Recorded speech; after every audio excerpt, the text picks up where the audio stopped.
咱来看今仔日透早，台北甲东部地区雨是拢落袂停。气象署表示讲，受到东北季风甲风台瓦紧，愈暗雨会落愈大。明仔载嘛受到风台外围环流影响各地都拢会开始落雨。气象署上紧伫今仔下晡到暗头就来发布海上风台警报。明仔载透早会发布陆上警报风台嘛有可能会伫拜三登陆台湾，所以民众都爱做好准备。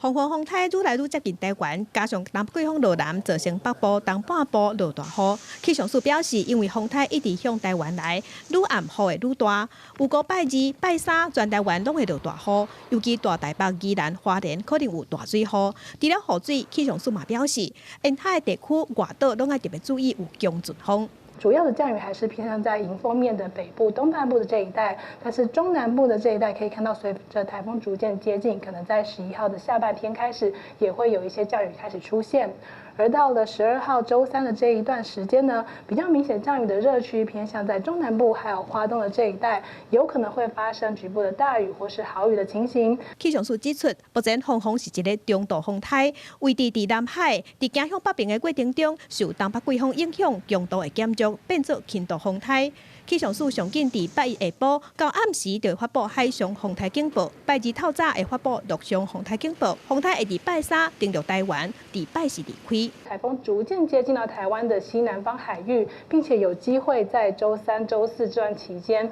通过台湾陆地上空。那届时呢，这段期间其实不是很支持台风它的发展，再加上台湾的地形的影响之下，台风的强度有比较明显减弱的趋势，所以在接近我们以及在通过的这段期间，可能维持在轻度台风的程度，也不排除到时候的强度会再进一步的减弱。气象署嘛提醒民众，这礼拜爱避免去山边也有海边啊，因为落雨落真侪天，爱细致山区有可能发生水崩山，提醒民众爱提高警觉，注意风台资讯。记者陈心彤、王世光台北报道。